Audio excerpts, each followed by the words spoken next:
naghahanap ako ng transmission. Since naka-diesel engine tayo, ramdam mo talaga yung ano niya.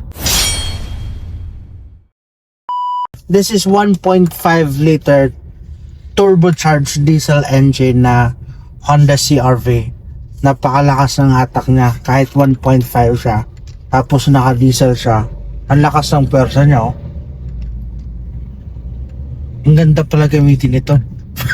Actually, first time ko gumamit nito.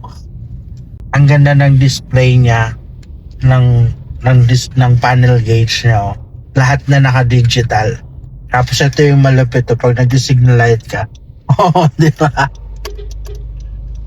So, naka 360 camera siya. Isa talaga sa pinakamagandang sasakyan yung Honda. Marami siyang features. Pero sa ngayon, ang dami nang nagsisilabasan ng mga China cars na ang dami na rin na features nila.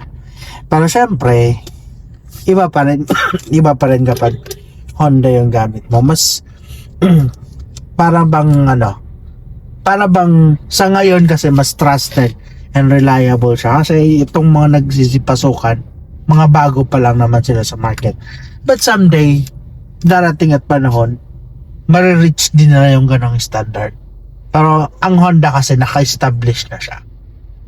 And iba rin talaga yung nabibigay na comfort ng Honda. At napakaganda talaga ng interior ng Honda. Kahit yung mga nauna nila noon, mga Honda Civic FD, yung CR-V, kahit yung mga lumang CR-V, napaka-comfortable pa rin gamitin. Although yun, mga gasolina yun, pero kasi ito naka-diesel na siya. Ito yung diesel na Honda CR-V. Naghahanap ako ng transmission. Naka-button na kasi siya lahat yan, no? Pag magdadrive ka, pag mag-neutral, reverse, and park, lahat na siya naka-button. Okay, so itong Honda naka push start button na rin siya. Naka paddle shifter tayo, tapos ang dashboard niya naka hard plastic to. I mean rubberized to, eh. Rubberized, combination siya ng rubber, may hard plastic and may wooden panel siyang design. Lakas talaga ng pwersa niya, oh. Konting apak ko lang sa accelerator, sumisipa siya.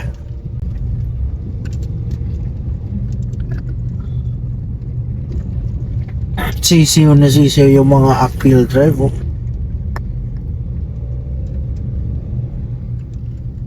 Yun nga lang, since naka diesel engine tayo, ramdam mo talaga yung ano niya. Ramdam mo yung medyo may ingay yung engine niya kumpara sa mga nakagasolina na sasakyan. Try natin yung paddle shifter niya.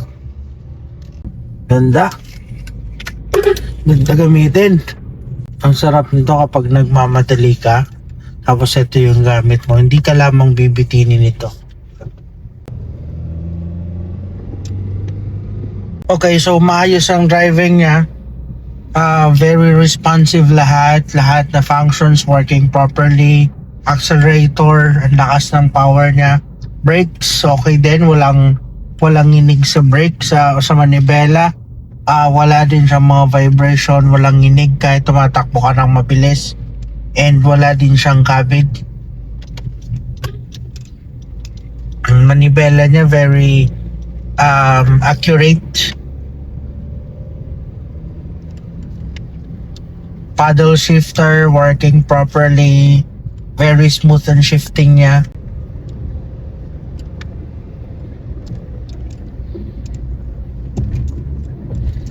Ganda rin ang suspension niya, oh.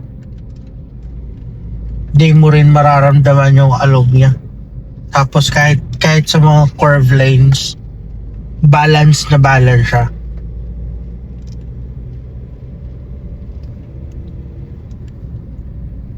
Okay.